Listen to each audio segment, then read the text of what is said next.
Donc, vous avez utilisé l'adresse ici pour aller vers un espace web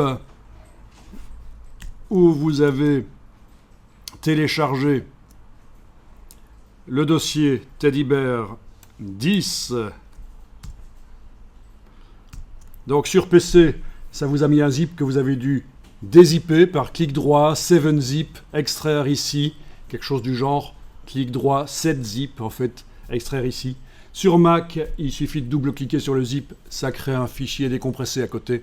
Il ne faut surtout pas penser qu'en double-cliquant sur le zip, si vous voyez les fichiers à l'intérieur, c'est bon. Pas du tout. Ils sont inaccessibles au logiciel, ça va vous créer des problèmes. Il faut absolument décompresser.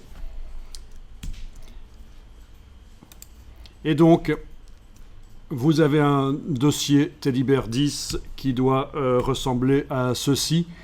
Vous allez ouvrir la version 33 et on va regarder ce qu'il y a à l'intérieur.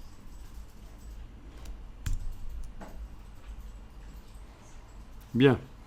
Ici, je vais faire Shift Tab pour me débarrasser des palettes qui sont à droite. Shift Tab. Ça fonctionne dans tous les logiciels Adobe. La touche majuscule, celle-là, voilà, la touche Shift, la touche majuscule. Et en la gardant enfoncée, on enfonce la touche Tab brièvement. Ça fait disparaître toutes les palettes à droite. Ça peut être intéressant parfois. Voilà. Donc, c'est un travail en cours avec une broche spéciale qui vient du web, dans ce cas-ci. Celle-là. C'est une broche qui a été téléchargée du web parce qu'il y a énormément de ressources sur le web qui existent et qui sont gratuites et qu'on peut télécharger, tester.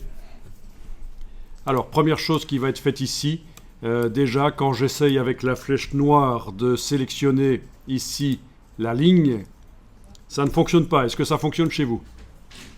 Vous arrivez à voir les vecteurs qui apparaissent? Oui.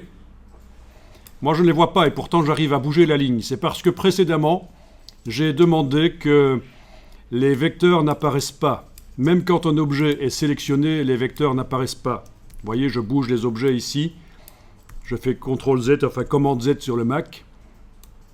Ils sont bien sélectionnés, mais pourtant, voilà, ça ne se voit pas.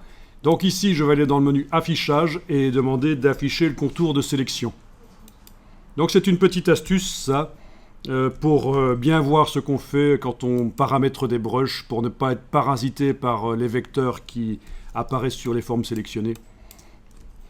Bon, quoi qu'il en soit, voilà, je sélectionne uniquement cette ligne-là, touche suppression sur le clavier, elle n'est pas utile, on la supprime. Et alors vous allez directement enregistrer le document sous un nouveau nom, fichier enregistré sous, donc dans le dossier Teddybear 10, je vais l'enregistrer sous le numéro 34, enregistrer, voilà. OK, dans les options, c'est bon.